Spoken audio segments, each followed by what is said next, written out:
मोदी सरकार का दावा है कि बीते 5 साल में मैला साफ करने के दौरान किसी की मृत्यु नहीं हुई है। संसद में केंद्रीय सामाजिक न्याय मंत्रालय ने यह बयान दिया है, लेकिन सरकार के इस दावे पर सवाल गहरे हो रहे हैं। 2019 में मैला साफ करने के दौरान अपनों को खोने वाले लोग सरकार की इस बात को अपने साथ मजाक बता रहे हैं।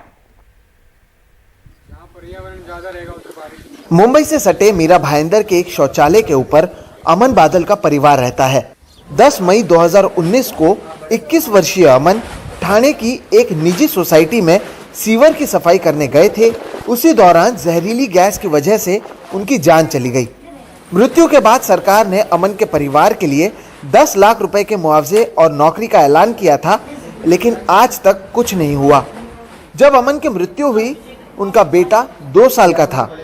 उनका परिवार बदहाली में अब एक शौचालय के ऊपर रहता है। पूरा परिवार सफाई का काम कर अपना गुजारा चला रहा है। तो ठेकेदार का गलती था जो लेके गया। चलो उसने सेफ्टी नहीं दी बराबर, उसको गैस चढ़ गया, उसको मर गया। आपको भी देख पता ही है कैसा चल रही है घर, तो कैसा काम कर रहे हैं। मैं काम पे जाती हूँ, झाड़ू का काम करती हूँ, मेरा घर वाला बस ऐसा काम करते हैं हम झाड़ू का। हम लोग कर सकते हैं काम ऐसा? सोचते हैं क्या नहीं काम पर जाता तो क्यों होता ऐसा, उधर नहीं जाता तो इतना लंबा, ये सोचते हैं हम लोग। लड़का तो नहीं आएगा मेरा वापस फिर अभी, और जो देगा सरकार और लेगा। सोनू पोवाल के 19 वर्षीय भाई अमित पोवाल ने अमन के साथ उस सीवर में गैस से अपनी जान गंवाई। उनका परिवार भी न्याय का इंतजार कर रहा है। सोनू भी पहले नाला सफाई का ही काम करते थे, लेकिन भाई की मौत के बाद अब हाउसकीपिंग का काम करते हैं। वो दुखी और नाराज हैं कि सरकार ने मुआवजे और नौकरी का अपना वादा नहीं निभाया। चलिए, हमारे साथ ये मजाक ही हो रहा है कि वो 2 साल हो गया, अभी सरकार ने कोई कदम नहीं उठाया। हमारे खिलाफ बुलाते हैं, उधर डॉक्यूमेंट जमा करवाते हैं, वैसे ही कभी बुलाते हैं कभी नहीं बुलाते, ऐसे भी रखते हैं। तो ये हमारे साथ मजाक ही हो रहा है। क्यों, हमारा तो गया है, घर में से डेथ हुई है, तो हम वैसे ही क्या बोलें। अभी सरकार ने कुछ किया ही नहीं। मुआवजे के लिए बोल रहे थे, मुआवजा भी नहीं दिया। आए दिन सरकार के दावों पर सवाल उठ रहे हैं। पहले ये दावा कि ऑक्सीजन की कमी से किसी की मौत नहीं हुई, और अब ये कि हाथ से मैला साफ करने से बीते 5 साल में किसी की मौत नहीं हुई। जबकि ठाणे जिले में ही ऐसे कई परिवार मौजूद हैं जो सरकार के दावों की पोल खोलते हैं। श्रमिक जनता संघ के जनरल सेक्रेटरी जगदीश खैरालिया बताते हैं कि पिछले 3 साल में ठाणे जिले में 14 लोगों की मौत नालों की सफाई करने के दौरान हुई।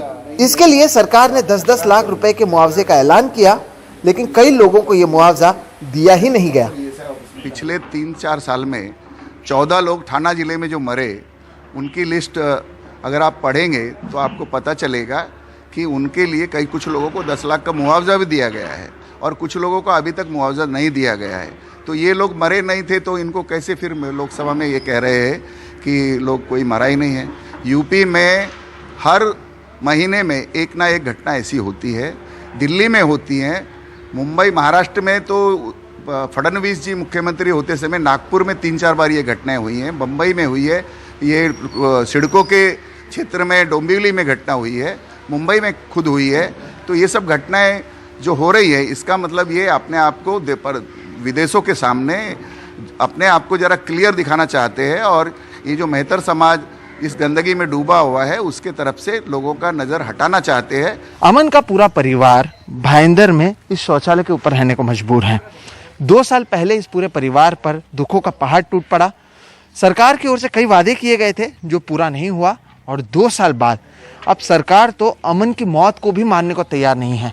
ऐसे में इस परिवार को समझ में नहीं आ रहा है कि आखिर वो करें तो करें क्या।